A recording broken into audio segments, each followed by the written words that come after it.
Is now starting. All attendees are in listen-only mode.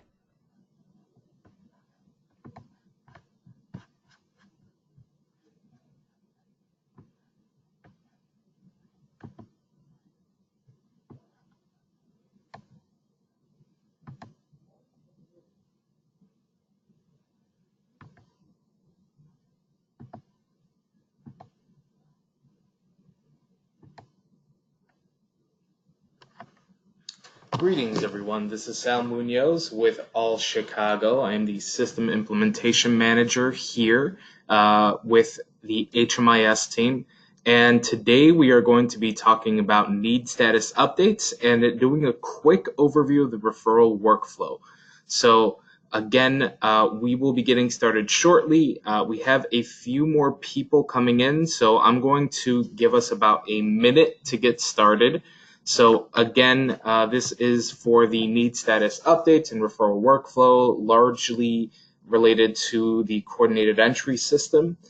So if you are not a provider that receives their referrals through coordinated entry, this may not be as pertinent to you, but it will still affect some aspects of your work, but it will not be as pertinent to the workflow you have. So again, if you are not receiving any kind of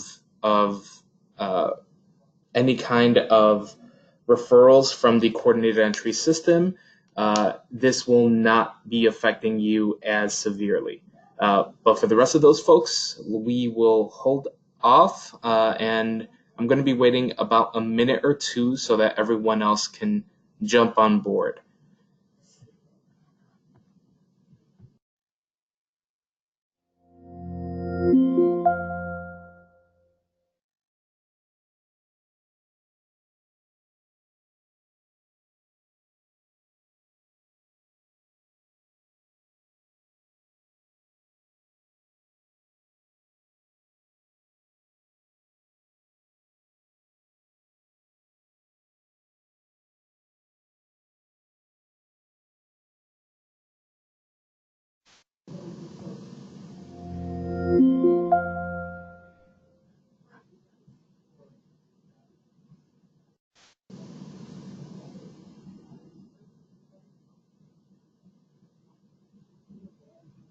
All right, everyone. So let's go ahead and get started. Again, we are going to be talking about the need status updates and a quick overview of the coordinated entry referral workflow. All right. So let's look at the agenda for today. What we're going to start off with is a little bit of housekeeping, just going through the rules, through the agenda, etc. But then we'll talk a little bit about who this will be affecting the most. And again, this will be primarily affecting those providers that work in relation to the coordinated entry system. So the folks that are receiving referrals from coordinated entry, whether it be for your permanent housing, your rapid rehousing, your system navigation projects, this will be affecting your workflows, okay? So after that, we talk a little bit about the overview of the referral workflow process. And so what we'll do is I'll give you a little bit of a general overview, then we'll look into the need statuses and the upcoming changes, and then we'll go back and revisit that in the actual live site itself. After that, we will talk about breaking down what it means for a need status, the different components of a need status. I know that sometimes they are very wordy, unfortunately, but that is mostly used for conditional logic for the reports that we build on the back end. So I'll be giving you a little bit of context there. Then we'll talk about the need statuses as they are today and as they will be this upcoming week. So again, we are going to be implementing these new need statuses on Monday. We are reducing the amount of need statuses and we are adjusting some wording, but for the most part, they will be the same and they will go into effect on Monday. And then we always like to end off on giving you a few resources, and you'll notice that you do not have any other slides, any other handouts outside of the slides that I provided you, and that is mostly because many of these slides many of the workflows and the resources are actually on the HMIS help desk, which is hmis.allchicago.org. So again, you can go there to find all the information necessary in order for you to reference or refine your agency's workflows. So in terms of housekeeping, we have quite a few people here on the webinar today. One thing to keep in mind is that I will be answering questions at the end of each section. So I'm going to hold off on answering any questions until I get to the end of a section, okay? And that doesn't mean don't ask any questions. Go ahead and put them in.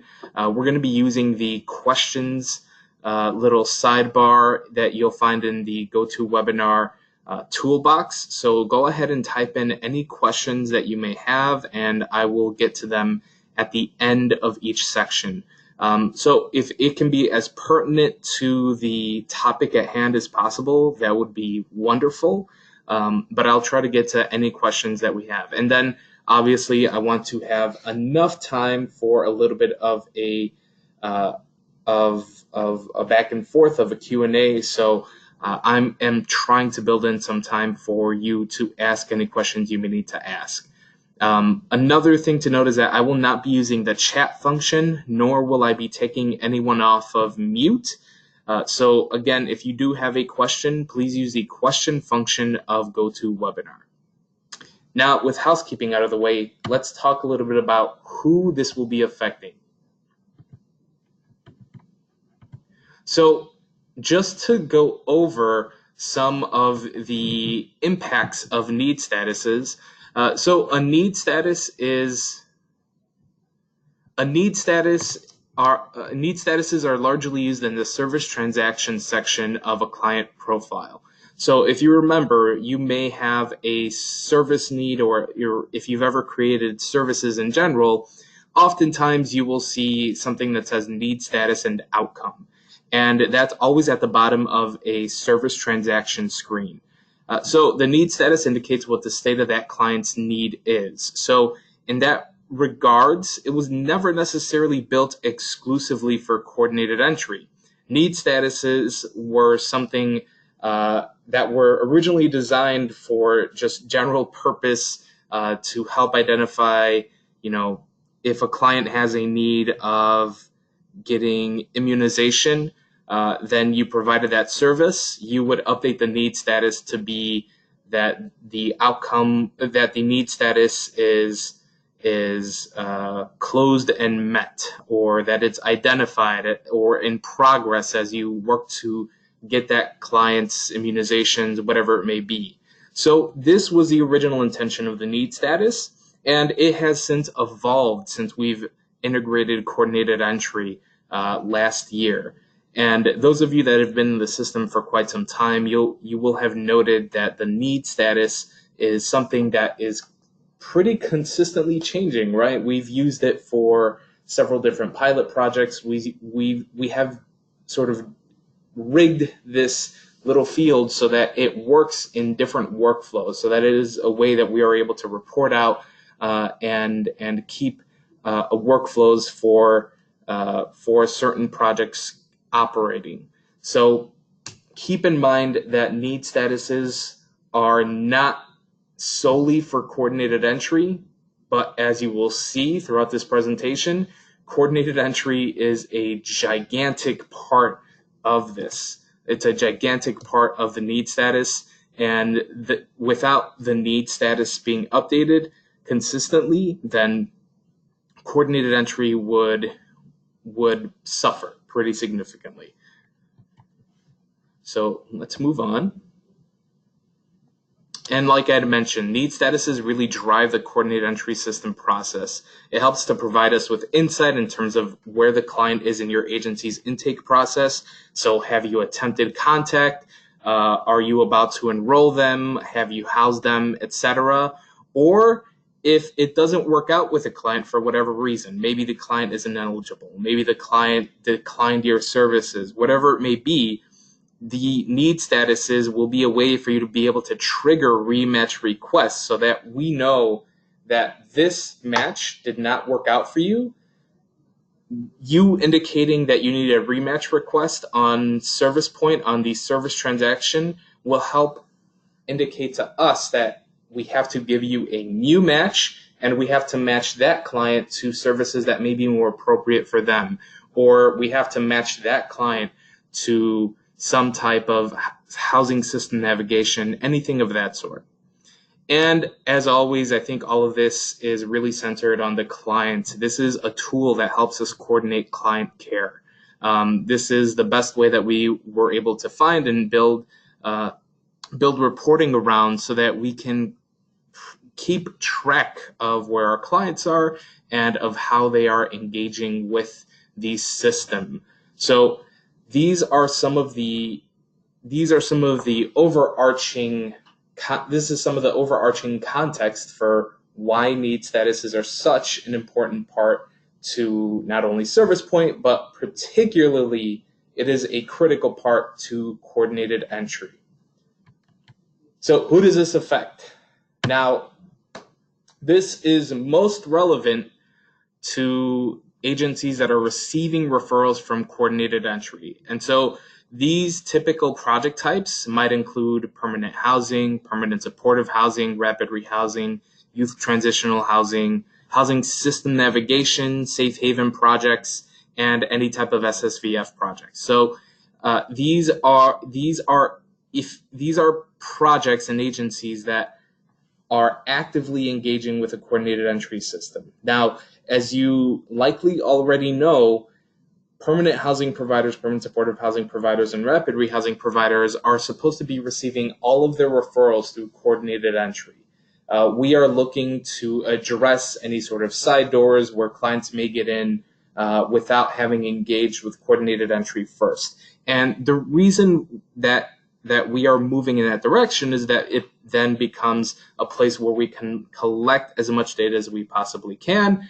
And it is a way for us to be able to keep pretty consistent track of the clients going through, and it allows us to provide better services, more relevant services to clients, to the clients that we are looking to serve. So again, you should know that if you are a permanent housing provider, rapid rehousing, youth TH, you are supposed to be receiving all of your clients through the coordinated entry system. You are supposed to be receiving referrals. If you are not, then I'll give you my email at the end of this and we could talk it through. But every agency that has some type of unit and permanent housing units, rapid rehousing, or youth TH, they are supposed to be receiving clients through the coordinated entry system.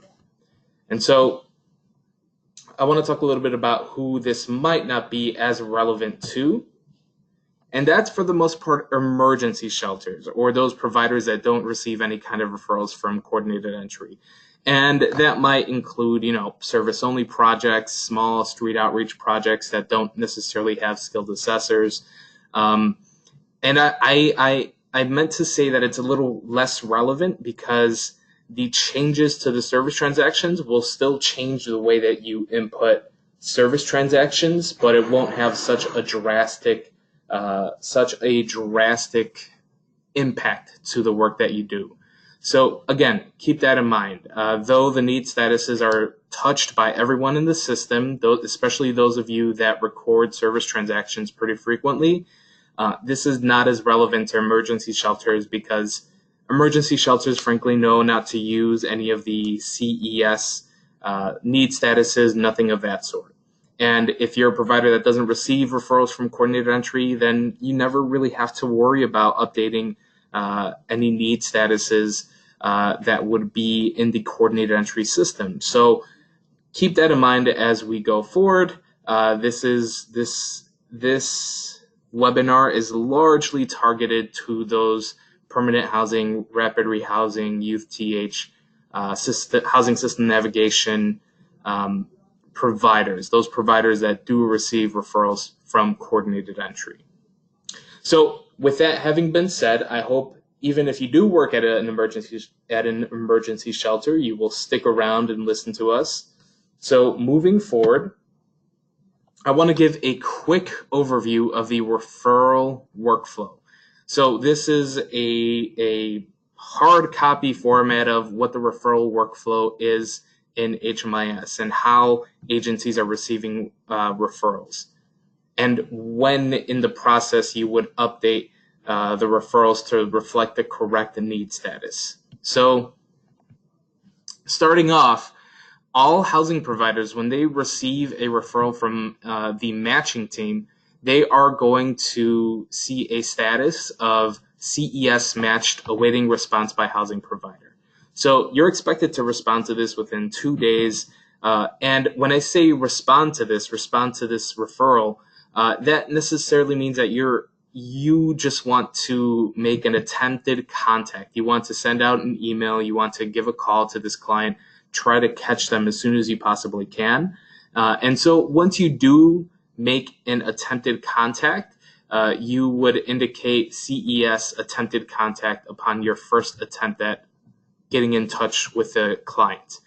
And one rule to keep in mind is that agencies must give their clients 10 days to respond. So you are expected to give your client some time to be able to get back to you. And the reasons are mostly having to do with the fact that this client may not have easy access to phones, may not have easy access to email, etc. So we want to be cognizant that the population we're working with may have some difficulties trying to get to email, trying to get to computer, trying to get to the phone, whatever it may be. And so another thing is if the client engages with you, but the client isn't aware of how housing works, you can ask for the client to be assigned a housing system navigator. So what is housing system navigation? So housing system navigation is really an effort to help those clients that may not be fully aware of how the permanent housing process works. So housing system navigators help explain may explain what a single residence occupancy is, may explain what kind of documentation they need, etc. So they are there to really help along the client with any kind of issues. And one thing to note is that, if you call your clients and they're a little bit difficult to schedule for them to come into your offices, that does not necessarily mean that you would want to immediately engage them with housing system navigation. Housing system navigation is more so for those clients that have been matched to housing and rejected it for whatever number of reasons. It could be that they're waiting for a better type of housing. It could be that they have been ineligible, or their story is or their story is not consistent, things of that nature. So keep that in mind whenever you're working with a client. But if the client is able to engage with you and they are eligible for your program and they have accepted a spot, then you would indicate that they are enrolled in your program. And so at that point, you would update your need status to be CES enrolled. Okay, so that means that the client is enrolled into your project, but not necessarily moved in. So one thing to keep in mind is that even though a client may have agreed, so for enrolled to be considered, what would have to happen is that the client would have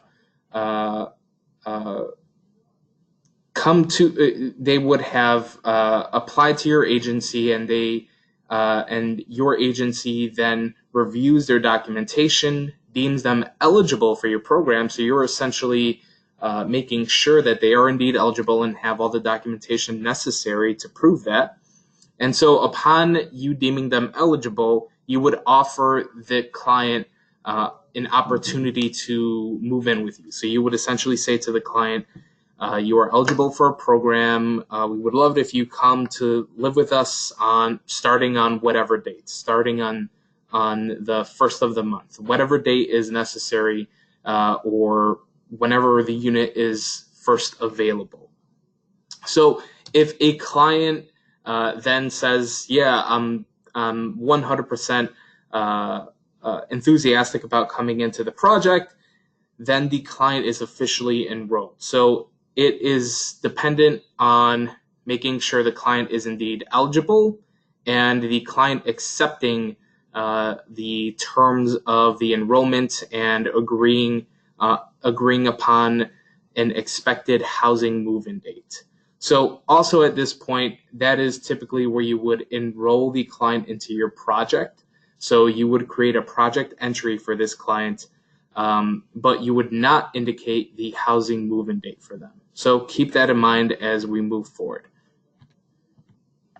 And so what happens after you've enrolled them? Well, if you're a permanent housing provider, you are going to move them in. You're going to actually have them move into your unit. And so after the client physically moves into your unit, and I don't mean they have a lease, I don't mean they have the keys, I mean they have actually stayed in the unit, the day after, you would need to document two things. You would need to document the housing move-in date, which would be recorded through an interim update on that client's original entry. And then you would have to update the referral need status to be coordinated entry housed. So this would essentially close off the client. This is all the verification we need to move on from the client and know that they are officially housed in your project. So again, these two states are only tagged upon when a client physically moves into the unit, when they stay the night at a unit. Okay?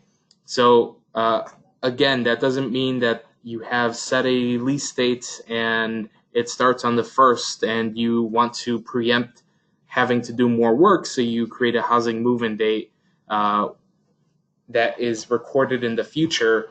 That does not count. That is not what we need, because any number of things can happen between that point where you're saying the client will move in versus the client actually coming to move in. There is a very solid possibility that that client may ultimately not be able to come in, or they disappear, any number of things. And so if the referral does not work out for any reason, let's say they're ineligible, let's say they have declined the unit, whatever it may be, then you would have to select one of the options in the referral need statuses that says CES rematch needed. So moving on. Now let's talk a little bit about the breakdown. And actually we do have a few questions. So Toke is asking, what happens after 10 days if there is no response from the client? So at that point, you can ask for a rematch from the client. Basically, what we ask when you're trying to do a contact, you do 3 outreach contacts to the client. After 10 days, if there's no response, there is a rematch option where you can indicate to that client that, or where you can indicate to us that the client was not able to be reached. And let's see, Katie, that's a great question. So Katie is asking, the move-in date may not match the lease start date. That it may not match the lease start date. What we have seen might be that a client doesn't have a bed, right? So if a client doesn't have a bed, they may still remain at a shelter, whatever it may be, until they're able to secure a bed. So that's what we're trying to find, is to see those discrepancies between the lease start date and the move-in date. So I think that that's a great question. So just keep in mind, folks, that for your records, the housing move-in date may not necessarily match the lease start date. And Toke, when is the appropriate time to rematch? So the appropriate time, again, if you find that the client is actually not eligible, or let's say you're matched, you have a project that can only take folks that are considered chronically homeless. So those folks that are chronically homeless, if you go through their documentation, they're matched to you, you go through their documentation and find that they are not, in fact, chronically homeless, that would be a moment where you would ask for a rematch. So if the client is not eligible, if a client has said one thing on their form to the skills assessor, but then their documentation is proving something else, and they are in fact ineligible for your project, that would be a moment where you ask for a rematch. Or one thing that we've had happen pretty consistently enough that we had to start tracking it, is that clients don't know that an SRO sort of means that you're likely sharing a bathroom, you're likely sharing a kitchen, and they don't want that unit type, so they reject that unit type. They decline it. In that instance, if you have an SRO and they don't want to live there, then you would request a rematch. And Mary, I have to get back to you. So Mary is asking, can we use our own discretion when rematching after 10 days? Mary, I'll have to get back to you. You have my email and we can talk through that when the time comes. So I want to be able to confirm that with our coordinated entry implementation team. So folks, I'm going to go ahead and move on to the next section, which is us breaking down a need status. So I think that many people have already had some familiarity with how need statuses look in the system, and they're sort of messy. They have a lot of prefixes, and let's take a look at a few statuses. So this is what a typical status in coordinated entry, in the need status drop list looks like. It starts out with CES, matched, awaiting response by provider. So this isn't to make it hard for you to read or hard for you to sort through. The reason we had to move towards this direction, move towards a direction where we have all of these prefixes coming before the actual status of the client itself, is largely because of the fact that on our side, on the back end, we use these prefixes to say, oh, a rematch is needed. This automatically creates a scenario where our system knows if these words, rematch needed, are in there, then what we need to do is give this match to someone else. So it's a way to help tag it for us so that we know so that the system knows how to sort it and what clients require more follow-up. So if we look at the black bar, CES, so CES is just indicating that this is for coordinated entry. And you'll see that the need status has a lot with coordinated entry. It has quite a significant amount with coordinated entry. And so you will only ever use the CES you will only ever use the CES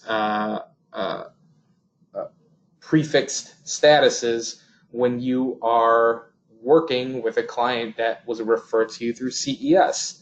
So what that means is that if you want to record a service transaction with a client where you might have, given them clothing or helped get them some type of health outcome, you might have connected them with a doctor, something of that sort. In those instances, you would not choose one of the options that has CES in front of it. And later today, I'm going to go ahead and show you what that looks like actually live in the system. But just know that there are certain options of these need statuses that do not include CES. Anytime you see CES, that means that it is specifically for coordinated entry. And so moving on to the red underlined words, we have matched and rematch needed. So again, this is the most pertinent for us because it helps automatically trigger the process of matching a client or the process of having to do a rematch for the client, whatever it may be. So the item in red is really the trigger phrase that we are looking for in order to get some processes underway. And then let's look at the CES rematch needed client declined. Client declined is really just an informational way for us to be able to pull information. So if we want to look at all the client declines, we would just be able to run a giant report pulling in anything that says client declined. So keep that in mind. That's just providing us further context for us to be able to filter and do some data analysis on what is happening in the overall system with client declines or with clients that are ineligible, whatever it may be. And then we have the item in blue. And the item in blue is probably the most descriptive part of it. So it sort of is a Russian Nestall situation where we start out with the biggest bucket saying that this is in coordinated entry. And then we say, and from coordinated entry, we need a rematch. And the reason we need a rematch is because a client declined. And the client declined because this is a traditional SRO and the client does not want to live in an SRO. Or in the first instance, we have coordinated entry, the coordinated entry system, and now this client in the coordinated entry system is matched, and all we're doing even further than that is awaiting a response by the housing provider. Okay? So moving on from there, again, this is just an overview of what I was just talking about, where prefixes are really required for us to be able to track where the client is in the process of being housed, and these need statuses directly impact the one list. So we are at the beginning of the next session. If anyone has any questions, let me know. Okay. So we have a few questions. Aaron is asking, should we use this on currently pulled matches or wait until we pull new matches next week? So Aaron, actually this is going to go into effect on Monday. So you'd be using this on the new pull matches next week. So again, this is going to go into effect on Monday. So, just because of that, you'll have to, by force, you will need to use these need statuses. All right, folks, so I'm going to go ahead and move on. So how many need statuses are there? This is a bit of a scary question, as you will see shortly. There are currently 49 need statuses. These are literally all the need statuses that we have right now, that we are using right now. That's a little terrifying. It's not great. It's very confusing. And they're not ordered that well, if I'm being frank. So about what's currently listed in the order in which it appears on that dropdown. So this is part one. There's a little bit more to go. And then finally, here are the final parts of the need statuses. So it's a lot. And as you could tell, it doesn't flow very well. Let's go back to a few of these. So here, if you were to look, sorry about that.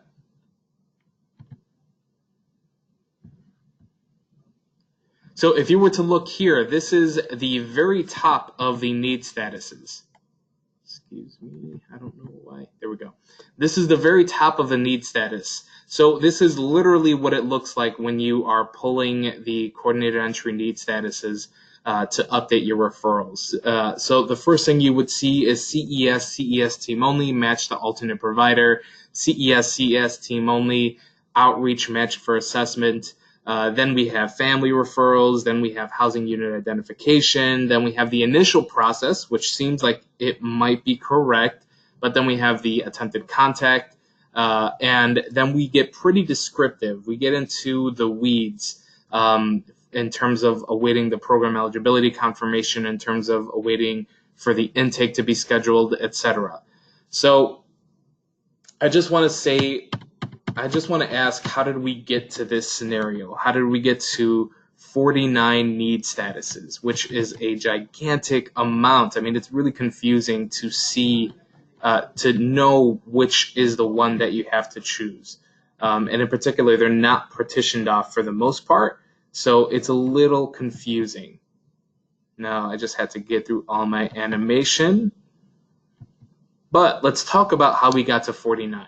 So in this current iteration of coordinated entry, as we continued to evolve throughout the year, we kept adding referral statuses to account for all kinds of scenarios. And so this was our attempt to be overly specific. I mean, we were adding several different things in there. We were adding several different scenarios to address the we were adding several different scenarios that maybe we didn't need to necessarily collect. And what this had an impact on was it ultimately had a pretty significant impact to the speed at which you were able to update a need status. And it really impacted your user experience, your ability to know when you have to select certain things. So in this instance, it was definitely a process of adding scenarios as we came across them, so that we could be specific and collect as much data as possible. But the problem with collecting as much specific data as possible is that we don't have the general trends. We're just adding new scenarios and not adding anything up. So this is in large part the main factor of why we got to 49. Now, the final part that is more so just a factor of pragmatism is the fact that we also had a significant amount of rematch requests. So whenever you are triggering a rematch in the system, we would like to know why. That is some information that we need to be able to collect and build upon and consistently work on. So moving on from there, we're going to go ahead and talk a little bit about new need statuses. But before I get into that, what I am going to review some of the questions that we have on deck. So Carolyn is saying she does not see anything on screen regarding need matches. Carolyn, I'm not sure why that might have happened. I did go through them pretty quickly. That might just be it. And let's see. So Renee Crolius, my colleague here at All Chicago, she has an answer for Mary. So Mary had asked, can we use our own discretion when rematching after 10 days?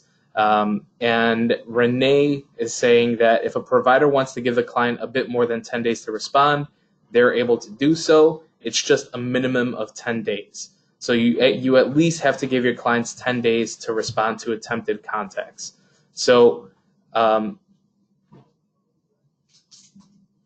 yeah, for Mary, again, and for the rest of you, that 10-day guideline is a minimum. So you can take more time to give your client a chance to respond back to you. So from the information I'm getting from Renee, it is a minimum. You can take more time and give your client more of a chance to be able to respond back to your attempted contacts. And so let's move on to some of the new upcoming need statuses. So we have been able to reduce need statuses to only 36, which is still kind of a lot, but they are better ordered to provide a better flow, and they are not as highly specific. And so what that means is that in the previous and current iteration of need statuses, we're asking you to keep us abreast of determining the program eligibility. We're asking you to tell us when the intake is scheduled, etc. In this instance, we are not as specific. We are not trying to keep tabs of every single part of the process. What we are mostly trying to do is just get the general data together, we don't need to know that you are confirming eligibility. We don't need to know that you are scheduling an intake or that an intake has been scheduled. So in that state, we are reducing the amount of administrative work that you have to do in terms of updating these service transactions and updating these referral need statuses. And so these are the new need statuses, and I can fit it into one slide here. And this is how they would appear going from left to right. So this left column would show up on top, and then the right-hand column would be right under that. So as you can see, we start out with, we start out with some of the general service transactions. So we start out with 4 service transactions that are just identified, in progress, closed and met, closed and unmet. These are for the general population that don't engage with coordinated entry, that don't have to engage with coordinated entry, that don't receive any coordinated entry referrals. And let's break down the rest of them. So we'll go into talking a little bit about the groupings of everything here. And excuse me, I'm having a little bit of technical issues. And so we start out with the need statuses, and again, these need statuses are for the general population. These are not for the folks that work receiving referrals from coordinated entry. These are for any agency that uses a service transaction module and service point. So again, this could be for those agencies that provide some case management, or they provide transportation to their clients, and so they would create a need of transportation for the clients and then indicate that it's closed and met, that they provided a service that met the client's need for transportation. So again, in coordinated entry, you as folks that are receiving coordinated entry referrals, you do not need to touch these when updating a referral need status. Do not select any that are not prefixed by CES. Okay? So if I have any questions, feel free to ask away, but I'm going to go ahead and we will move on to coordinated entry. We'll move on to what it looks like for the CES. So right off top, this is meant to have a little bit more of a flow than it had before. So we're going to start off with CES matched, awaiting response by housing provider, and all your referrals will automatically have that status attached to it. So what you as a housing provider must do is update that within 2 days. And what you are likely going to update that to is to attempted contact. So you're going from CES matched, which the matching team selects for you. Then you are going to be attempting contact. So you're going to attempt contact as much as you possibly can with the client. After that, one possibility, one way in which things can turn out is that you might engage with the client, but realize that this client needs much more assistance, that they need some type of housing system navigation. So you would potentially select CES, client engaged, housing system navigation needed. So this is our way of being able to fill in the gaps with a client who has particularly severe issues and is not able to maybe provide for themselves the resources needed. So this would help trigger us to be able to match this client with someone who can walk them through the process.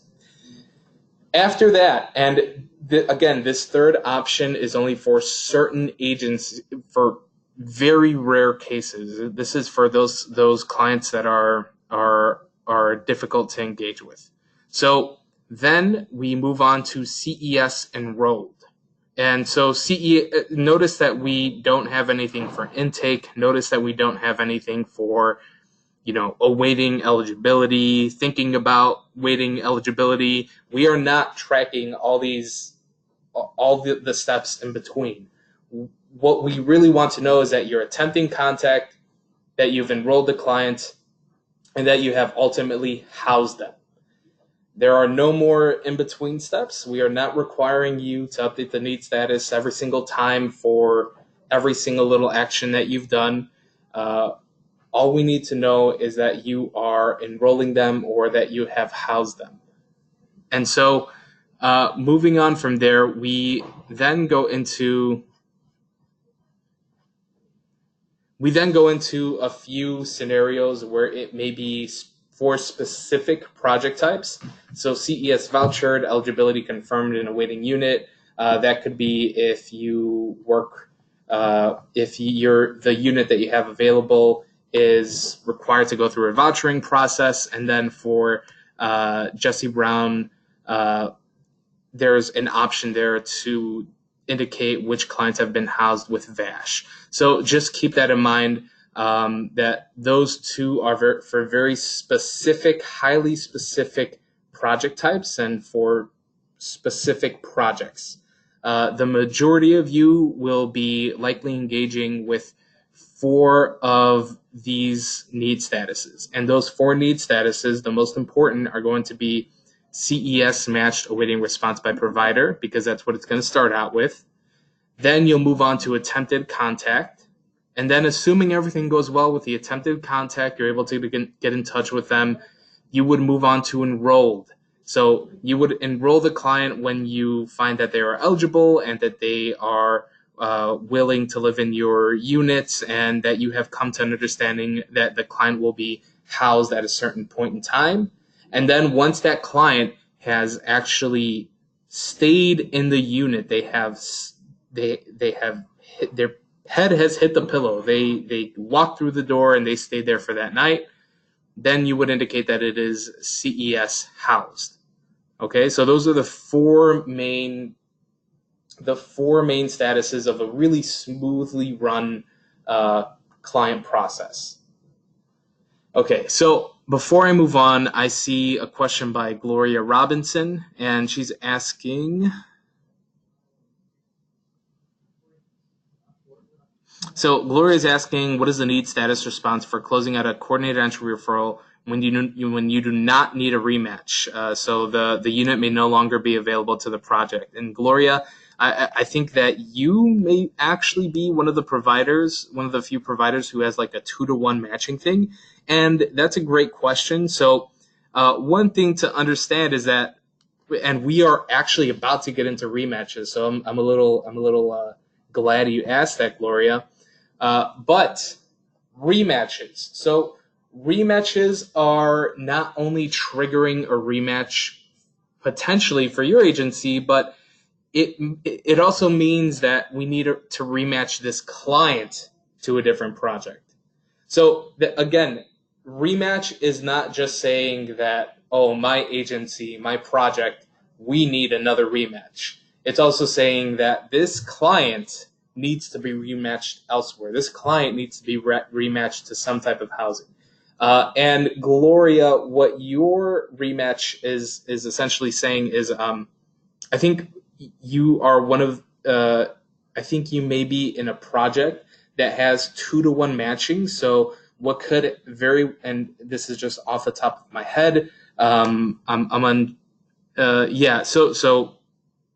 Gloria, there are certain projects, for context for everyone else, there are certain projects that have 2-to-1 matching. So whenever they, at a certain point, if a rematch has to be done, then they are given 2 matches to that client. And what could happen there, so it's 2 clients to 1 unit, right? And what could happen is that one of the clients is able to get back to you, but in case that other client doesn't get back to you, that unit is no longer available. Well, we actually have an option here under rematch needed, indicating that the client was matched, but that the unit is no longer available. So you'll see right here that the very first option on the left-hand column is CES rematch needed, client engaged, unit no longer available. So Gloria, I'm anticipating that that's the type of scenario you were thinking of. If I am incorrect, please let me know. But that is just something to keep in mind. So again, if you're matched with several clients and to your one unit, you could just indicate to the need status that the client is engaged, but the unit is no longer available. So Gloria, that was very specific to your program. But folks, I'm going to go ahead and move on from there. So we're going to go a little bit into talking about what these rematches are. So here we are starting off with that client engaged, unit no longer available. And again, that is for some projects, for some project types who are receiving 2-to-1 matches. Then after that, we have a rematch needed, and it's essentially indicating where the client may have gone to, that they may have rescinded, that they may have gone into the into a correctional facility for whatever reason. So that is one option. And then after that, we have client decline to participate, where you would then have to specify in the notes. And then we have a slate of client declining your project. So it could be because of geography, they don't want to stay on the west or south side. It could be because it's, maybe if you work with a youth population, youth are a little bit, may be a little bit more selective in terms of the housing opportunities that they're matched to, or maybe a client declined because they don't want to stay in an SRO. Then we have those that are ineligible. So it could be ineligible because of their age, their criminal background, the household composition. So if the client indicated to the skills assessor that they were coming from a family, but then when they were matched to your project, you found out that, well, they were in a family, but their children may still be may not be with them, and they don't have custody of the children.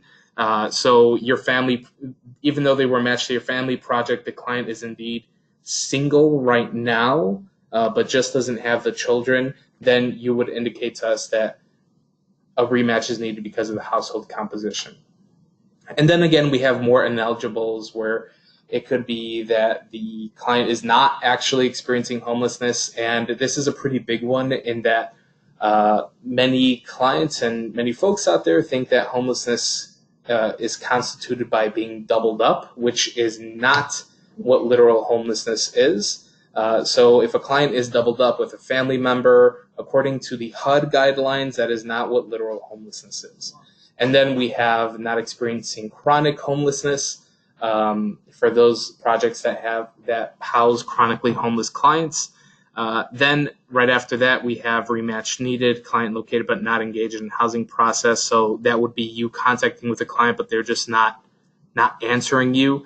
And the reason we would like to know that they're located is the fact that we want to know that the client is out there. We want to know that the client is still in Chicago and that we can engage with them. And then we have, that they're not living in Chicago, that they're not a veteran, not VHA eligible. And then, of course, we always have other, where you can then you would have to specify further in the notes of the service note. So moving on from there, these are other miscellaneous need statuses that we have. For the most part, you will ignore these. These are internal only to the matching team, to the coordinated entry team, to the outreach team. These are not for the general population, so you do not have to worry about these. Again, if you are a provider that's receiving referrals, if you see CES team only or CES outreach team, you do not have to follow up on that. That is not a selection for you to be able to make. And so that brings us to the end of our presentation briefly, and I want to show you a little bit in Service Point what everything looks like. Right now, I have the need statuses updated in the training site, and we'll go there. But before we go there, I want to show you some of the resources that we have. So we have this contact protocol and referral need status glossary. So if you ever wonder which referral need status would be most appropriate for you, you can refer back to this need status glossary. It'll give you more guidance as to when you should be selecting a certain need status versus when you should not be selecting a certain need status. So that will be up there for you to be able to peruse on Monday. Right now, it is for the it's a little bit weird. It's not outdated, but as of Monday, this will be updated to reflect the new need statuses. And then we also have an article for how to document the housing move-in date. So again, I mentioned a lot about the housing move-in date, and I want to ensure that you all know what I'm talking about and that you know how to do it, since it is an essential part to our work. And then, as always, there is my email. If you have any questions, feel free to shoot me an email. In particular, if you have a question about coordinated entry, I will be happy to answer that for you. Otherwise, for general cases with password resets, whatever it may be, you may want to reach out to the HMIS help desk. We have our team rotating and answering various help desk questions, and likely it'll be able to be the quickest response for a password reset, whatever it may be. But any coordinated entry questions can come right to me, Sal Munoz. So let's look at a client that I have sent over to myself. And folks, I know we are at time, so feel free to send me any questions. I'll be staying here a little after 4. And as always, I'm going to be recording this. So this is being recorded, and you will be able to view this on our help desk. So this video will be made available to the general community. So let me log in.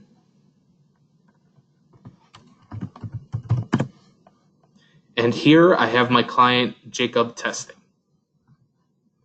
And again, feel free to shoot me a question. I just want to show you how it looks in Service Point. So here I have my client, Jacob Testing. And transactions, we're going to pull up the referral to my project, to the All Chicago PSH project. So here, the service transaction type is the referral. So let's open up the referral. And these are the need statuses and outcomes. So when I open it up, you'll see that it is restructured in this certain way. Now, please bear with me with the numbers. The numbers are there just so that we can order it. It is currently a little glitch in the system, and this was our solution for being able to order things the way I had presented it to you. So there we have closed and met, closed and unmet.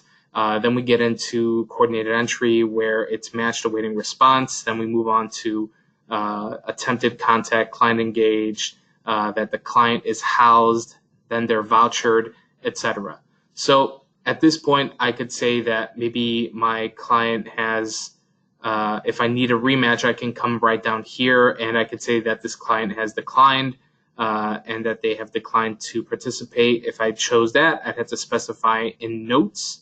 And notes, when we say that, that is, that would be under the need status notes. So looking at the rematch, we can also go to indicate that, there are several different rematch options. And as always, these are listed alphabetically. Any areas that show that you have to specify notes, you'll be using the need status notes to record that. And if I'm going to check if there are any further questions from folks, it seems like there is not. So everyone, again, thank you so much for joining me. Have a happy Friday. Once more, this webinar was recorded. It will be sent out to you all, and it will be on the help desk for you to be able to review and provide to your staff. So, as always, this has been Sal Munoz. Thank you so much. And if you have any questions, feel free to shoot them my way.